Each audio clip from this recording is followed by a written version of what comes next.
السلام علیکم ناظرین، میں ہوں آپ کا ہوسٹ تیمور شکیل۔ خطے میں بدلتی صورتحال، پاک بھارت ایک بار پھر آمنے سامنے۔ تو میرے ساتھ اس موضوع پر بات کرنے کے لیے ایک معروف شخصیت موجود ہیں، صحافی ہیں، آپ تجزیہ کار ہیں، کالم نگار ہیں، سر اسحار رانا صاحب۔ سر آپ کا بہت شکریہ۔ سر میرا سوال یہ ہے کہ ہم کمپیریزن کرنا چاہتے ہیں جو پاکستانی میڈیا اور انڈین میڈیا ہے۔ بھارتی میڈیا نے جو ایک غیر ذمہ داری کا مظاہرہ کیا، جبکہ اس کے مقابلے میں کہا جا رہا ہے کہ پاکستانی میڈیا نے ذمہ داری کا مظاہرہ کیا۔ آپ کیا کہیں گے کہ میڈیا کا کیا کردار ہے؟ دیکھیں، اگر ہم یہ کہیں نا کہ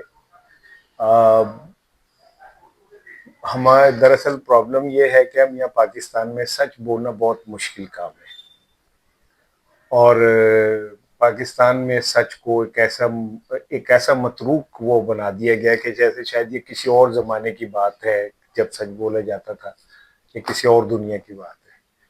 ادروائز دونوں طرف کے میڈیا پہ اتنا ہی پریشر ہے، ٹھیک ہے؟ دونوں کی طرف کے میڈیا جھوٹ بولتے ہیں، صحیح۔ دونوں کی طرف کے میڈیا اپنے اپنے اوپر جو پریشر ہے ان کی وجہ سے وہ بات نہیں کہتے جو وہ کہنی چاہتے ہیں۔ تو یہ کیونکہ آپ میرے پاس بطور اسٹوڈنٹ آئے ہیں اور آپ مجھ سے پوچھنے آئے ہیں، میں یہاں پہ بھی اگر روایتی میڈیا مین کا کردار ادا کرتے ہوئے آپ سے جھوٹ بولوں تو میں اپنے ضمیر کے سامنے شرمندہ ہوں گا۔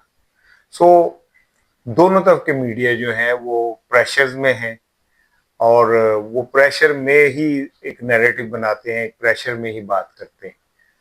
ہاں یہ ہے کہ ہمارے پاس کوئی آپشن نہیں ہے، انڈیا کے پاس اگریشن کا آپشن ہے، ہمارے پاس ڈیفنس کا آپشن ہے، وہ اسی طرح کر رہے ہیں۔ ٹھیک ہے سر، ہم یہ جاننا چاہتے ہیں کہ پاکستان میں ایکس پر پابندی ہے، اور جبکہ بھارت میں سوشل میڈیا بالکل آزاد ہے اور وہ ہمارے خلاف حرزہ سرائی بھی کر رہے ہیں، تو ہم کیا اس میں فیل نہیں ہو رہے اپنا نیریٹو دنیا میں، جو ایک صحیح طرح جو پیغام ہمارا نہیں جا رہا؟ تو کیا کہیں گے اس پہ؟ سر لطیفہ پتہ کیا ہے، ہمارے صحافی بڑے فخر سے کہتے ہیں دیکھیں جی انڈیا میں تو سچ بولنے کی آزادی نہیں، انہوں نے ہمارا یوٹیوب چینل بند کر دیا ہے، تو جو پاکستان میں ہمارے اپنے ہوئے ان کا کون جواب دے گا؟ دیکھیں جی وہ ہماری بات نہیں سنتے، انہوں نے بلاک کر دیا، تو جو پاکستان میں صحافی بلاک ہوئے ہیں وہ کیا کہیں؟ آپ نے تو وی پی این کے بغیر آپ ایکس استعمال نہیں کر سکتے، تو آپ نے پابندی نہیں لگائی دی، تو ہم کس منہ سے انڈیا کو کچھ کہیں؟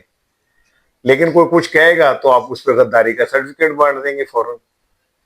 انڈین میڈیا نے اس آپریشن کے خلاف بات کی ہے نا، جی بالکل۔ انہوں نے سم ہاؤ دیا نا کہ یہ فالس ہے، فلاں یہ کہہ رہا ہے، ہم ایسا کر سکتے ہیں؟ جو کرے گا وہ رہ سکتا ہے اگلے دن۔ تو یہ بس ایسے ہی ہم نے اپنا ایک نیریٹو یا رکھا ہوا ہے، ہم ظاہر اس کے علاوہ ہم کچھ کہہ نہیں سکتے۔ ادروائز دونوں طرف صحافت قید ہے، دونوں طرف صحافت مجبور ہے، وہ ہم سے پھر بھی آزاد ہے۔ سر بھارت میں ایک نریندر مودی کی پالیسی آر ایس ایس کی، اور اس کی وجہ سے دیکھنے میں آیا کہ مسلمانوں کے خلاف ایک پوری مہم ہے ادھر، تو آپ کے خیال میں پاکستان کو کیا حکمت عملی اپنانی چاہیے جس سے وہ اس بیانیے کو کاؤنٹر کریں؟ دیکھیے اس میں کوئی شک نہیں کہ وہ جو بچر آف گجرات ہے وہ پہلے دن سے مسلمانوں سے نفرت کرتا ہے، اور وہ مسلمانوں کے خلاف ایک اس کا ایک سٹانس ہے، اس سٹانس کے پیچھے بھی پولیٹیکل وجہ ہے کہ جب وہ مسلمانوں کے سے اپنی نفرت کرتا ہے تو ہندوتوا جو ہے وہ اس کا ہیرو بنتا ہے، کیونکہ وہاں پہ ووٹ بینک جو ہے وہ 80% تو ہندوؤں کا ہے، ٹھیک ہے؟ تو اس لیے وہ ایسا کرتا ہے، اور وہ بہت غلط کرتا ہے۔ لیکن ہمیں اپنے ملک کے اندر کیا مکمل مذہبی آزادی ہے؟ یہ بھی تو ایک سوال ہے نا، لیکن ہم یہاں پہ وہ سوال اٹھا نہیں سکتے۔ کیا اہل تشیع زلجنا فوج کی حفاظت کے بغیر نکال سکتے ہیں؟ بالکل۔ کیا ہماری مسجدوں پہ نہیں لکھا ہوا کہ یہاں پہ وہابی کا داخلہ منع ہے یا شیعہ کا داخلہ منع ہے؟ تو ہم خود کتنے لبرل ہیں؟ ہم جو بھارت کو کہتے ہیں، بھاڑ میں جائے بھارت، ٹھیک ہے؟ وہاں کے مسلمان جو وہاں رہ گئے وہ اپنی چوائس سے رہے نا کہ وہ پاکستان نہیں آئے, تو پھر بھگتے ہیں اس کا خمیازہ, لیکن ہم اپنے آپ کو تو ٹھیک کر لیں. اچھا سر, میں یہ پوچھنا چاہتا ہوں کہ جو ہماری مذہبی تنظیموں پر الزام لگایا جا رہا ہے ہندوستان کی جانب سے اور ان کے میڈیا کی جانب سے, تو یہ کتنا درست ہے؟ وہ کہتے ہیں کہ پہلے اپنا گھر آپ درست کرو اور آپ دہشت گردی کو فروغ دیتے ہو, یہ بھارت کا مسلسل ایک بیانیہ ہے, تو آپ کیا موقف اپناتے ہیں اس؟ بھائی سوری, یہ جو انڈیا کا ہے, آپ کا وزیر دفاع کیا کہہ رہا ہے؟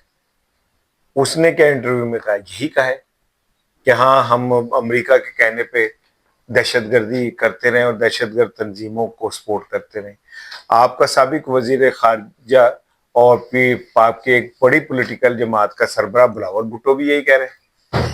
تو اگر بلاول بھٹو بھی یہی کہہ رہا ہے اور وزیر خارجہ, تو ہم ان کا کیسے منہ روکے؟ پہلے اپنوں کا منہ روکے, اپنوں کا منہ توڑے کہ تم یہ کس طرح کی بکواس کر رہے ہو, تم پاکستان کو کس طرف لے جانا چاہ رہے ہو, تم یہ کون سا موقع ہے جب تم یہ سب کچھ کر رہے ہو. ٹھیک ہے, وہ پروپیگنڈا کرتے تو کرتے رہے, ہمیں سے کیا فرق پڑتا ہے؟ لیکن اگر ہمارے اپنے پروپیگنڈا کریں تو پھر ہم کیا کر سکتے ہیں؟ اس پر سوچنا چاہیے نا. بالکل. اچھا سر, یہ پوچھنا چاہتا ہوں کہ ان حالات میں اے پی سی کا کہا جا رہا ہے, کیا ان حالات میں آل پارٹی کانفرنس بلانی چاہیے اور ایک قومی الحاق کی ضرورت ہے کہ نہیں؟ دیکھیں, دنیا میں فوجیں اکیلی نہ کبھی بھی ملک بچا سکتی ہیں نہ ملک فتح کر سکتی ہیں. فوج وہی کامیاب ہوتی ہے جس کے پیچھے عوام کھڑی ہو, اور اس میں کوئی شک نہیں ہے کہ پاکستان کی عوام کی اکثریت عمران خان کے پیچھے کھڑی ہوئی ہے, اور عمران خان کو اسٹیبلشمنٹ سے گلے شکوے ہیں. ٹھیک ہے, تو یہ دور ہونے چاہیے پاکستان کی بقا کے لیے. اگر ہم عمران خان کو یہ کہتے ہیں کہ آپ اس موقع پہ سیاسی عزائم کو سائڈ پہ کر کے پاکستان کے ساتھ کھڑے ہو, تو اسٹیبلشمنٹ کو بھی چاہیے کہ اپنے سیاسی نفرت اور سیاسی وہ معاملات سائڈ پہ کر کے قوم کو متحد کرنے کے لیے عمران خان کو موقع دے, باہر نکالے, اے پی سی میں شرکت کرائے, اس سے گفتگو کروائے, وہ بات کرے. اس نے تو جیل میں رہ کے 2 ٹویٹ کر دیے بھارت کے خلاف, یہاں پہ بیٹھ کے نواز شریف اور مریم صاحبہ ابھی تک ایک بھی ٹویٹ نہیں کر سکی. تو وہ تو کھڑے, تو میرا خیال ہے اے پی سی ہونی چاہیے اور تمام جماعتوں کو اس میں بیٹھنا چاہیے. سر 2019 میں بھی کم و بیش یہی صورتحال تھی جب انڈیا نے ہماری سیکیورٹی بریچ کی تھی, تو اب بھی لگ بھگ اس سے بھی زیادہ آپ تو جنگ کے آثار منڈلا رہے ہیں, تو کیسے آپ کمپیئر کریں گے دونوں انسیڈنٹس؟ فرق صرف اتنا ہے کہ اس ٹائم ایک بہادر وزیر اعظم تھا, اب ایک بزدل وزیر اعظم ہے. اس ٹائم ایک بہادر وزیر اعظم تھا تو وہ جنگ کو لیڈ کر رہا تھا, اب ایک بزدل وزیر اعظم ہے تو آرمی چیف جنگ کو لیڈ کر رہے ہیں. ٹھیک ہے نا, فرق صرف اتنا ہے. اس وقت ہم نے انڈیا کو اگریسو کھیل کے ہرایا تھا, اب ہم ڈیفینسو کھیل کے ہرا رہے ہیں. اب منتیں کر رہے ہیں, کبھی سعودی عرب کو کہہ رہے ہیں جی آپ انڈیا کو روکیں, کبھی ہم کسی کو کہہ رہے ہیں. دوسری 2019 میں جو اس وقت کا وزیر اعظم تھا وہ اگریسو کھیلا تھا, دنیا اسے کہہ رہی تھی کہ ہتھولا کر دو. ٹھیک ہے, فرق ہے یہ اتنا. سر جو آرمی چیف نے حال ہی میں جو ایک تقریب سے خطاب کیا جنا کنونشن سینٹر پہ, اور اس میں ہارٹ سٹیٹ کا ذکر بھی کیا اور پاکستان کا مکمل نیریٹو 2 نیشن تھیوری کا بھی ذکر ہوا, تو اس کو لے کر جو پہلگام واقعہ ہوا ہے وہ ہندوستان ساری ہرزہ سرائی یہی کہہ رہا ہے کہ آرمی چیف کے بیان کے بعد سارا الزام ہماری فوج پر ڈال رہا ہے. آپ کس طرح دیکھتے ہیں؟ نہیں, یہ تو ان کا پروپیگنڈا ہے. ٹھیک ہے نا, اور یہ سب بکواس ہے اور کچھ نہیں ہے. آرمی چیف نے آرمی کے انداز میں ہی تقریر کرنی ہے. ٹھیک ہے نا, تو انہوں نے ایک جنرل کی طرح تقریر کی جو جنرل کو کرنی چاہیے. ٹھیک ہے, اب انڈیا اسے جو مرضی معنی دے, لیکن اصل بات یہ کہ جنرل نے جنرل کی زبان بولی ہے نا, انہوں نے مطلب کو اور انداز تو نہیں اپنانا. تو یہ ہمیں امریکہ کا وہ انڈیا کا کیسی پروپیگنڈا ہے. سلامتی کونسل کا اجلاس طلب کر لیا گیا ہے اور کہا گیا ہے کہ دونوں فریقین کو بیٹھ کر حل نکالنا چاہیے. آپ کو کیا لگتا ہے کوئی حل نکلے گا؟ نہیں, اور کیا کریں گے, جنگ لڑیں گے. دونوں جنگ کے قابل ہی نہیں ہے دونوں. پاکستان کی اکانومی اتنی تباہ حال ہے کہ ہم جنگ نہیں لڑ سکتے. ان کی اکانومی امپروو ہو رہی ہے تو وہ جنگ لڑ کے اپنی اکانومی کا بیڑا گرک کیوں کریں گے. تو رستہ بیٹھ کے ہی نکلے گا, رستہ بیٹھ کے ہی نکلتا ہوتا ہے. آپ کو کیا لگتا ہے کوئی واشنگٹن اس میں اپنا کردار ادا کر سکتا ہاں، امریکی نائب صدر نے رات کہا ہے نا کہ دونوں فریق جو ہیں وہ تحمل کا مظاہرہ کریں، اور امریکہ نے ابھی تک کوئی اس میں لائن نہیں لی ہے کہ جی میں کسی سائڈ پہ کھڑا ہوں، بھارت کی سائڈ پہ. اس نے اپنی غیر جانبداریانہ ایک لائن لی ہے، اور یہ ایک اچھی بات ہے. اور وہ یہ کہتے ہیں کہ جی دونوں فریق تحمل کا مظاہرہ کرے تو اچھی بات ہے، کرنا بھی چاہیے دونوں کو. ہے؟ سر اس میں چائنا کا کیا کردار ہو سکتا ہے؟ چائنا دیکھیں آل آؤٹ پاکستان کے ساتھ کھڑا ہے، ٹھیک ہے، کیونکہ اس کے یہاں اقتصادی مفادات ہیں. گو اس نے جو پاکستان کے ساتھ معاہدے کیے ہوئے ہیں اس سے کہیں زیادہ بڑے معاہدے اس نے بھارت کے ساتھ کیے ہوئے، لیکن اس کے باوجود اسٹریٹجیکلی چین کو پاکستان کے ساتھ کھڑا ہونا اس کی مجبوری ہے، جیسے ایران کو پاکستان کے ساتھ کھڑا ہونا مجبوری ہے. تو یہ دونوں ممالک ہمارے ساتھ کھڑے ہیں، ہمارے ہمسائے. سر میں یہ جاننا چاہتا ہوں کہ پاکستان نے انڈیا کو اور دنیا کو بھی آفر کی ہے کہ ہم اس کی آزاد انکوائری کروانا چاہتے ہیں جو پہلگام واقعہ ہوا ہے، تو اس پہ ہندوستان بضد ہے کہ وہ ہم پر حملہ آور ہونا چاہتا ہے، تو آپ کیا کہیں گے کہ وہ اس پر انکوائری نہیں چاہتا، حملہ آور ہونا؟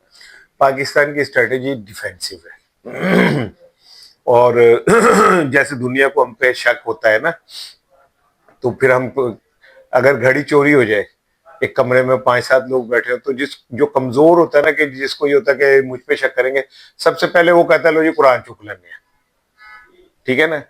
جب جعفر ایکسپریس کا واقعہ ہوا تو بھارت نے تو نہیں کہا کہ جی انکوائری کروا لیں، ہم ملوث نہیں، ہم کہہ رہے تھے بھارت ملوث ہے، ٹھیک ہے. ممبئی کا حملہ ہوا، ہم نے تب بھی یہی کہا. ہر دفعہ ہم کٹہرے میں خود کو کھڑا کر لیتے ہیں کہ جی ہم آپ کر لیں جی تحقیقات. کیوں کر لیں بھائی تحقیقات؟ کرے بھارت اپنے طور پہ تحقیقات، دنیا اپنے طور پہ تحقیقات کرے. بی بی سی نے کہا کہ یہ ڈرامہ ہوا ہے، نیو یارک ٹائم نے کہا یہ ڈرامہ ہوا ہے، ٹھیک ہے نا. تو ہمیں کیا ضرورت ہے یہ کہنے کی؟ لیکن بھارت کے کچھ اور مقاصد ہیں، اور اس کے پیچھے کچھ اور ممالک ہیں جن کے مقاصد ہیں، اور وہ اس خطے میں جان کے ایک جنگ چھیڑنا چاہتے ہیں تاکہ اس خطے کے اندر جو اقتصادی ترقی ہے وہ رک جائے. چین کا سی پیک رک جائے، ایران کے معاملات رک جائیں، اور معاملات رک جائے، اس لیے وہ پھر یہ سارا کچھ اس خطے کے اندر کر رہے ہیں. سر بلوچستان میں صورتحال بڑی کشیدہ ہے، وہاں پہ آئے دن دہشت گردی کے واقعات ہوتے ہیں، سیاسی جماعتوں کے لیڈران گفتگو تو کرتے ہیں پر حل کوئی نہیں نکالتے، ادھر کوئی لیڈرشپ نہیں ہے، اور عوامی نمائندوں کی کوئی ادھر اکثریت نہیں ہے، اور مطلب ادھر کوئی پرسان حال نہیں ہے. کیا کہیں گے بلوچستان کی صورتحال؟ یہ تو طاقتوروں کو سوچنا چاہیے کہ آپ ڈمی کریکٹرز کو جب وہ بنا کے وزیر اعلیٰ بنا کے بٹھا دیں گے، اور جو عوام کی وہاں پہ ترجمان ہیں ان کو گرفتار کر لیں گے یا انہیں پولیٹیکل اس کا حصہ نہیں بننے دیں گے، تو پھر آپ کو یہی ہوگا. آپ وہاں پہ پولیٹیکل قیادت کو ان کا کام کرنے دیں، چیزیں بہتر ہو جائیں گی. اگر ان عوام کے میں سے لوگ نکل کے پارلیمنٹ میں آئیں گے تو معاملہ زیادہ بہتر ہو جائیں گے. سر یہ جاننا چاہتا ہوں کہ یہ جو وار ٹینشن لیول ہے پاکستان اور انڈیا کے درمیان، اس کو ختم کرنے کے لیے میڈیا کیا کردار ادا کر سکتا ہے؟ کیڑی ٹینشن؟ آپ بھی خوش ہیں، میں بھی خوش ہوں، سارے خوش ہیں، سانو کوئی ٹینشن نہیں کی. اسی پہلے بھوکے بٹیرے ہیں، ٹھیک ہے، سانو کادی ٹینشن ہونی ہے؟ ٹینشن ان کو ہو جن کے خربوں کے بزنس ہیں جو پاکستان چھوڑ کے بھاگ جائیں گے جنگ ہوئی تو. ٹینشن ان کو ہو جن کے بھارت کے ساتھ تجارتی تعلقات ہیں. ہمیں کیا ٹینشن ہونی ہے؟ آ جائے بھارت کر لے، تو ویسے ہی بھوکے بٹیرے ہیں، ساڈا کی منہ بگاڑ لے گا. میں یہ جاننا چاہتا ہوں کہ جو ہماری پولیٹیکل پارٹیز ہیں یہ کھل کے کیوں نہیں سامنے آ رہی اور عوام کو کیوں نہیں فرنٹ سے لیڈ کر رہی؟ ایکچولی یہ کیونکہ عوام کی پارٹیاں نہیں ہے نا، یہ جسے کہنا چاہیے اسٹیبلشمنٹ کی گود میں بیٹھے ہوئے لوگ ہیں. حالانکہ یہ تو اسٹیبلشمنٹ کو سوچنا چاہیے کہ اس موقع پہ یہ ان جماعتوں کو فوج کے ساتھ کھڑا ہونا چاہیے. یہ فوج کی ٹانگیں کھینچ رہے ہیں. بلاول بھٹو، خواجہ آصف ایسے بیانات دے رہے ہیں جس سے ہمیں نقصان پہنچے. عمران خان نے تو جیل میں سے 2 ٹویٹ کر دیے، نواز شریف کیوں نہیں کرتا؟ مریم نے ابھی تک ٹویٹ کیوں نہیں کیا؟ آصف علی زرداری نے ٹویٹ کیوں نہیں کیا ابھی تک؟ صدر ہے آصف علی زرداری پاکستان کا، اس نے کیوں نہیں ابھی تک ٹویٹ کیا؟ نہرو کے اوپر تو اس نے ٹویٹ کر دیا، اس پہ کیوں نہیں کرتا ہے؟ بلاول بھٹو نے ابھی تک مودی کا نام لے کے تنقید کیوں نہیں کی؟ مریم نے مودی کا نام لے کے تنقید کیوں نہیں کی؟ نواز شریف نے مودی کا نام لے کے ابھی تک تنقید کیوں نہیں کی؟ ایسی کیا وجہ ہے کہ ان کی زبانیں بند ہوئی ہوئی ہیں؟ ایسی کیا وجہ ہے کہ یہ بات کرتے ہوئے ڈرتے ہیں؟ کیا ان کے بھارت میں کاروبار ہے؟ کیا بھارت کے اندر جو لوگ بیٹھے ہیں وہ ان کے بزنس پارٹنر ہیں اس لیے نہیں بول رہے؟ کیا انہیں یہ ڈر ہے کہ جو ان کے اثاثے ہیں پوری دنیا میں بھارتی لابی ان کے لیے پریشانی نہ پیدا کر دے، اس لیے نہیں آپ یہ بول رہے؟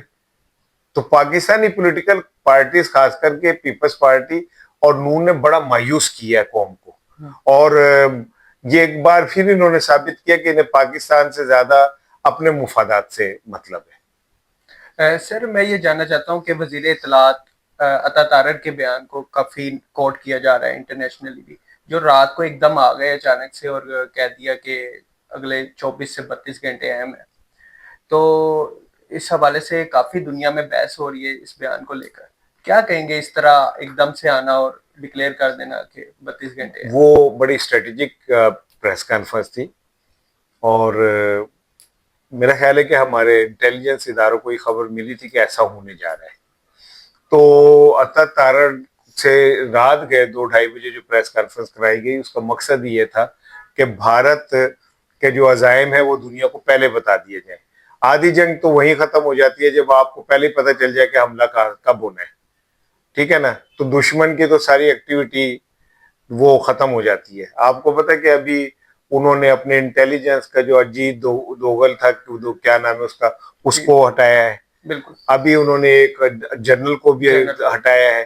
وجہ یہ ہے کہ انہیں بھی یہ لگتا ہے کہ ان کی انفارمیشن پاکستان کے پاس پہلے پہنچ جاتی ہے، اور یہ پاکستانی اداروں کی، انٹیلیجنس اداروں کی کامیابی ہے، اور یہی میں کہتا ہوں کہ یہ والا کام آپ کریں جو آپ کو کرنا چاہیے۔ سر جو گورنمنٹ ہے، وزیر دفاع خواجہ آصف بھی بیان دے رہے ہیں، آپ کے خیال میں کتنا ریلیونٹ ہے وہ اس ساری سچویشن سے؟ اس ساری سچویشن میں حکومت میں کوئی بندہ ریلیونٹ نہیں ہے، صرف اس میں جنرل کیا کہتے ہیں ہمارے آرمی چیف صاحب جو ہے نا وہ ریلیونٹ ہے، بس، اور کوئی ریلیونٹ نہیں ہے، اور وہی وہ نظر آ رہے ہیں۔ یہ حکومت تو کہیں نظر آ ہی نہیں رہی ہے۔ سر جاتے جاتے ایک سوال کہ ہمارے جو فارمر نیشنل سیکورٹی ایڈوائزر تھے محی یوسف صاحب، انہوں نے کہا کہ خطے میں کنونشنل وار کے چانسز ہیں، لیکن یہ ہونا بہت مشکل ہے کیونکہ ظاہر ہے تھرڈ پاور انٹروین کریں بیچ میں۔ آپ کا کیا موقف ہے اس حوالے سے؟ کنونشنل وار میں نقصان کم ہے، ٹھیک ہے نا، لیکن اگر ایٹم بم چل گئے تو پورا خطہ ہی اڑ جانا ہے۔ اور جاوید چودھری جو کالم نگار ہیں، ہمارا ایک تو افسوس کی بات یہ کہ ان پڑھ جاہل قسم کے لوگ جو ہیں وہ خود کو دانشور بن کے بیٹھ گئے، انہوں نے یہ کس تھیوری دی کہ پاکستان کی پٹی لمبی ہے تو یوں ہو جائے گا۔ او بھائی جب ایٹم بم چلتا ہے تو کسی نے نہیں دیکھتا پٹی چھٹی تو، ٹھیک ہے؟ تو محی یوسف صاحب جو کہہ رہے ہیں، مجھے لگتا ہے کہ تھوڑی سی کنونشنل وار تو ہونی ہے، اس کے بعد معاملہ ٹھنڈا ہو جائے گا۔ ٹھیک ہے سر، بہت شکریہ آپ کا۔